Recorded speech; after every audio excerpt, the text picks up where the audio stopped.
दर्शकों, इस वक्त हमारे समक्ष है Gupta children's and maternity clinic के डायरेक्टर डॉक्टर दीपक गुप्ता, जो कि आप एक पेडिट्रिशियन हो।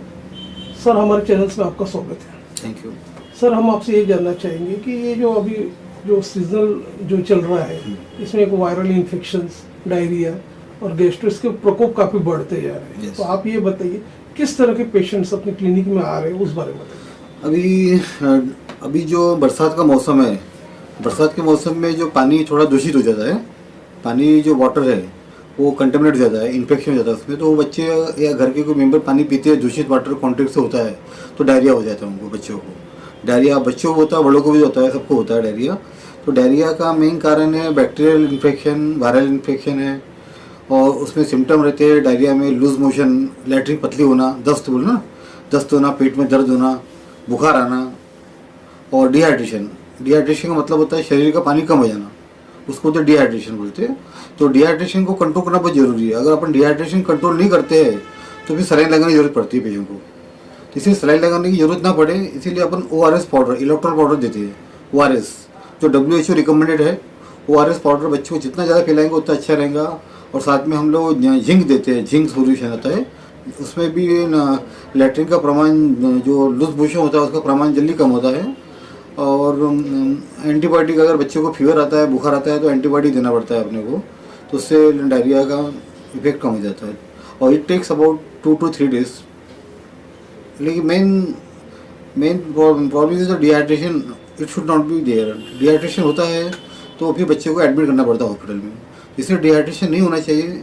तो बेसिक ट्रीटमेंट है इलेक्ट्रो पाउडर पिलाओ बच्चों को, ORS पानी पिलाओ, सादा पानी पिलाइए, नारियल पानी पिलाइए और उसको डॉक्टर को दिखाइए और as per the symptom will treat.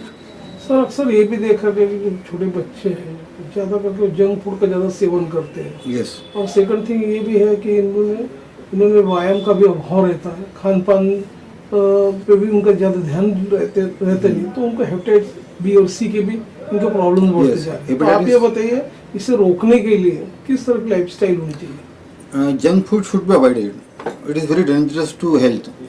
इसकी वजह से बच्चों में जो लीवर है उसमें लीवर में फैटी लीवर हो जाता है। फैटी लीवर यानी लीवर में चर्बी जमा हो जाती है, चर्बी का प्रमाण ज़्यादा हो जाता है। तो उससे क्या होता है, लीवर का फंक्शन डिस्टर्ब हो जाता है। ये disturb the functions of liver. Junk food और यानी फूड जो बाहर का फूड रहता है वो अवॉइड करना चाहिए। अपना घर का सादा खाना खाइए, दाल चावल सब्जी रोटी, और फल फ्रूट खाइए, बेटर है फल फ्रूट खाइए, और जूस पियो और अवॉइड करो, जंक फूड अवॉइड करना चाहिए। It also increases the weight बढ़ाता है, और कोलेस्ट्रॉल लेवल बढ़ाता है बॉडी का, और फैटी लीवर में अतिरिक्त वसा जमा होना, ये सब सिम्टम रहते हैं बच्चों में। और इससे वजह से ओबेसिटी भी बढ़ती है, बच्चों का वजन नॉर्मल से ज़्यादा होना, उसको ओबेसिटी बोलते हैं। तो इन ओबेस बच्चों में आगे जाके चांसेस ऑफ डायबिटीज़ होने में चांसेस है बच्चों में। डायबिटीज़ हो गया, ब्लड प्रेशर के चांसेस रहते हैं, और कोलेस्ट्रॉल बढ़ना, ये सब प्रॉब्लम बच्चों में आगे आ सकती है। तो बेटर है it is avoided junk food. जो बच्चे संक्रमण से ग्रस्त है, जो वायरल इन्फेक्शंस है, तो आप ये बताइए कि ऐसे बच्चों को एज ए डॉक्टर आप क्या सलाह देते, कितने दिन उन्होंने रेस्ट करना चाहिए, किस तरह की सावधानियां बरतना चाहिए, उस बारे में बताइए आप। जो बच्चे इन्फेक्टेड हैं उनको प्रॉपर ट्रीटमेंट देना चाहिए अपने को। और पानी जो है, पानी बराबर शुद्ध पानी पीना चाहिए, फिल्टर किया हुआ पानी, या पानी गर्म करके ठंडा करना चाहिए, स्पेशली ड्यूरिंग रेनी सीजन। पानी में इन्फेक्शन नहीं होना चाहिए। पानी अच्छा पिएंगे तो most of the problem solve. Water अच्छा रहा तो, और due to contaminated water all this problems are arrive. जैसे नवजात जो शिशु जो रहते हैं, जो अपना माँ है जो उसका ज़्यादा केयर करती है नवजात शिशु का, तो ये जो बच्चों को जैसा फ्लू के प्रॉब्लम आ जाते हैं, और वो वैक्सीन की जब इन्हें ज़रूरत गिरती है, जब फ्लू से ग्रस्त हो जाते हैं, निमोकोकल वैक्सीन जो बोलते हैं, तो ये कब और किस समय लगाया जाता है? जन्मता बच्चा जो होता है, न्यूबॉर्न बेबी, तो उसको सबसे पहले BCG की टिकट देते हैं अपन। BCG देते, जैसे बच्चा पैदा होता है उसके विदिन 1 वीक अपन BCG पोलियो देते हैं, और हेपेटाइटिस B देते हैं। हेपेटाइटिस B से जो बीमारी है लीवर की, हेपेटाइटिस B, उसको वो रोकने में काफ़ी कारगर सिद्ध हुआ है। ये हम as soon as the child is born अपन देते हैं। फिर 1.5 महीने में अपन, जब बच्चा 1.5 महीने का हो जाता है तो उसको ट्रिपल पोलियो का डोज देते हैं, हेपेटाइटिस बी का 2nd डोज देते हैं और निमोनिया का देते हैं, निमोनिया का डोज। तो निमोनिया का डोज देने से बच्चों में निमोनिया का प्रमाण बहुत ज़्यादा कम हो गया अभी तो गवर्नमेंट फ्री ऑफ कॉस्ट दे रही है निमोनिया का टीका। पहले तो निमोनिया जो लॉन्च हुआ था आज से 10 साल पहले, तो उसका कॉस्ट 2000 रुपये था, लेकिन अब government central government free of cost दे रही है निमोनिया, और it is available in all government and all PSC centres. जैसे कि सर अभी वायरल इन्फेक्शंस का दौर जब चल रहा है तो ऐसे में काफ़ी लोग देखते हैं बगैर हाथ धोए फूड ग्रहण कर लेते हैं। तो आप ये बताइए कि ये लोगों ने कंजक्टिवाइटिस भी काफ़ी बढ़ रही है, आंखों की बीमारियाँ, तो किस तरह की केयरफुल रहना चाहिए? During rainy season it is most common. Conjunctivitis जो होता है रेनी सीजन में, मौसम में बदलाव आता है ना, due to the change in weather, उसमें इन्फेक्शन जल्दी होता है, बैक्टीरियल इन्फेक्शन, वायरल इन्फेक्शन, वो बॉडी में कहीं भी होता है, आँखों में भी होता है। तो आँखों में अगर इन्फेक्शन होता है तो उसको कंजक्टिवाइटिस बोलते हैं। तो there are 2 types of conjunctivitis, viral, bacterial mostly, और एक एलर्जिक रहता है, एलर्जिक कंजक्टिवाइटिस। लेकिन अभी जो चल रहा है it is the infective conjunctivitis. तो उसमें आंखें लाल होना, आँखों से पानी गलना, आँखों से चिपट निकलना, बुखार आना, और बच्चा इरिटेबल रहेगा, चिड़चिड़ापन रहेगा बच्चों में। तो ऐसे में बच्चों को प्रॉपर एंटीबायोटिक आई ड्रॉप डालना चाहिए और आँखों की केयर करना चाहिए बराबर, अच्छे साफ पानी से आँख को धोना चाहिए बार बार।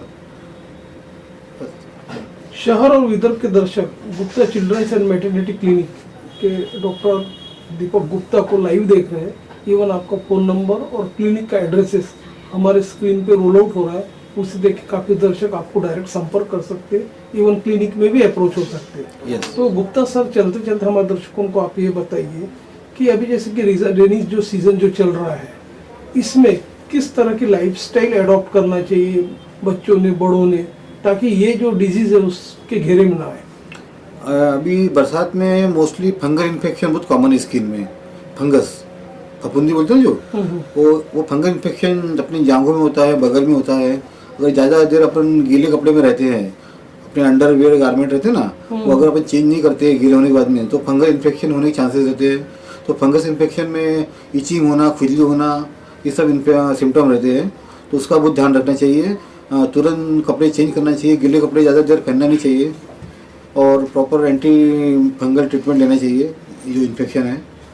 और दूसरा है रेनी सीजन में टाइफाइड भी आल्सो वेरी कॉमन। टाइफाइड जो दूषित पानी पीने से होता है, कंटेमिनेटेड वाटर अगर पीता है कोई आदमी कहीं का, या कुछ खाने पीने में आता है, बाहर का कुछ खाते हैं ना, होटल का अपन पानी पूरी खाते हैं, बाहर का कुछ ठेले का कुछ खाते हैं, तो उससे भी इन्फेक्शन होता है। तो इन्फेक्शन से टाइफाइड होता है, डायरिया होता है, ये सब बीमारी most common in rainy season. जैसे गुप्ता जी, आपको दर्शक, दूर दराज के दर्शक आपको लाइव देख रहे हैं, तो हमारे दर्शकों को ये भी बताइए, यदि वे क्लिनिक पे आपके यहाँ विजिट करते हैं, Yes. तो आपके यहाँ पे किस तरह के स्पेशलाइजेशन है, खासतौर पर नवजात बच्चों का, शिशु के बारे में? बच्चों में देखिए from baby, from 1 month to 18 years तक मैं बच्चे देखता हूँ पूरे। उसमें मैं चाइल्ड स्पेशलिस्ट हूँ, पूरा दिखता हूँ। और मेरे 2 क्लिनिक है, एक माहिल पे झंडा चौक खरबी रोड में है, और 2nd क्लिनिक मेरा खरबी रोड शक्ति माता नगर में है। वहाँ मैं शाम को बैठता हूँ 7 से 10, तो आप कभी भी मुझे कंसल्ट कर सकते हो। I will guide you properly.